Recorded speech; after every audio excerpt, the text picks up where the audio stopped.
ముఖ్యమంత్రి నువ్వు మా ఓట్లతో గెలిచినావు, మా మాట విను, ఈ నిర్ణయం మార్చుకో అని చెప్పిండ్రు. కానీ 9 నెలలకెళ్ళి ముఖ్యమంత్రికి టైం దొరకలేదు, ముఖ్యమంత్రికి సమయం దొరకలేదు. సొంత నియోజకవర్గంలో ఓటేసి గెలిపించిన అక్కడి ఆడబిడ్డలు, గిరిజన ఆడబిడ్డలను కానీ అక్కడ ఉన్న దళిత అన్నదమ్ములను కానీ కలుసుకునే టైం ముఖ్యమంత్రికి లేదు. ఎక్కే విమానం, దిగే విమానం, ఢిల్లీకి పోవాలి రావాలి 28 సార్లు వేయండు, 28 రూపాయలు కూడా తేలేకపోయిండు. అట్లాంటి ముఖ్యమంత్రి ఈరోజు సొంత నియోజకవర్గంలోనే ఈరోజు తిరుగుబాటును ఎదుర్కొంటా ఉన్నాడు. ఈ ఢిల్లీ పర్యటన ఇంతే. కొంతమంది హరాజ్ పాట పాడినట్టు 26సారి, 27సారి, 28సారి అని ఇట్లా హరాజ్ పాటలు పాడుతారు.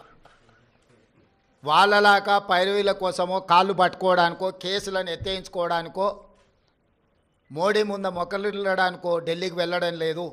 కేంద్ర ప్రభుత్వాన్ని అవసరమైతే నిలదీసైనా రాష్ట్ర ప్రభుత్వానికి రావాల్సిన నిధులు, అనుమతులను తెచ్చుకోవడానికే మేము ఢిల్లీ పర్యటన చేస్తున్నాము.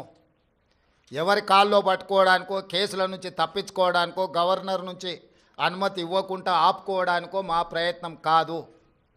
వాళ్ళకి నేను సూచన చేస్తున్నా, మీరు 10 సంవత్సరాలు నిర్లక్ష్యం చేయడం వల్ల రాష్ట్రానికి తీరని అన్యాయం జరిగింది. కేంద్ర ప్రభుత్వాన్ని ప్రశ్నించాల్సిన మీరు కేంద్ర ప్రభుత్వంతో అంటగాగి మనకు బయ్యారం ఉక్కు కర్మాగారం కావచ్చు, కాజీపేట రైల్వే కోచ్ ఫ్యాక్టరీ కావచ్చు, IIITలు కావచ్చు, లేకపోతే గిరిజన యూనివర్సిటీ కూడా 10 సంవత్సరాలు ఆలస్యం కావచ్చు, ఎన్టీపీసీ ద్వారా ప్రారంభించాల్సిన 4000 మెగావాట్ల విద్యుత్ అంశం కావచ్చు, బ్యాక్వర్డ్ డిస్ట్రిక్ట్స్ డెవలప్మెంట్ ఫండ్స్ కావచ్చు, BRGF, ఇట్లాంటివి కూడా చాలా విషయాలలో తెలంగాణ రాష్ట్రానికి 10 సంవత్సరాలలో వేల కోట్ల నష్టం జరిగింది. అది మన హక్కు, ఎవరి దయనో కాదు. మన హక్కుల కోసం మనం ఢిల్లీలో పర్యటించాలి, కేంద్ర ప్రభుత్వాన్ని కలవాలి, కేంద్ర ప్రభుత్వం నుంచి నిధులు తెచ్చుకోవాలి. ఇది భారతీయ జనతా పార్టీ ట్రెజరీ నుంచి ఇవ్వడం లేదు, కేంద్ర ప్రభుత్వ ట్రెజరీ నుంచి ఇవ్వాల్సి ఉంది. ఇది ఫెడరల్ స్ట్రక్చర్ ఉన్న ప్రభుత్వము, యూనియన్ ఆఫ్ స్టేట్స్. వివిధ రాష్ట్రాలతో కూడుకున్న కేంద్ర ప్రభుత్వం వివిధ రాష్ట్రాలకు ఇవ్వాల్సిన నిధులను ఖచ్చితంగా ఇవ్వాల్సిందే. రాజకీయ పక్షపాత వైఖరితోనే నిర్లక్ష్యం వహించిన, లేకపోతే అన్యాయం చేసినా ప్రస్తావించడానికి పర్యటన చేయాలి. మన అంశాలను వాళ్ళ దృష్టికి తీసుకెళ్లకుండా రాష్ట్రానికి నిధులు వస్తాయనో, అనుమతులు వస్తాయనో ఫామ్ హౌస్లో పండుకుంటే రాష్ట్ర ప్రజలకు ప్రయోజనం ఉండదు. అందుకే ఎన్నిసార్లైనా వెళ్తాము ఢిల్లీకి. తప్పకుండా ఢిల్లీ నుంచి రాబట్టుకోవాల్సిన నిధులను అన్నిటినీ రాబట్టుకుంటాము. అప్పుడే తెలంగాణ రాష్ట్రం అభివృద్ధి జరుగుతుంది. తెలంగాణ రాష్ట్ర హక్కులను మనం కాపాడిన వాళ్ళం అవుతాము.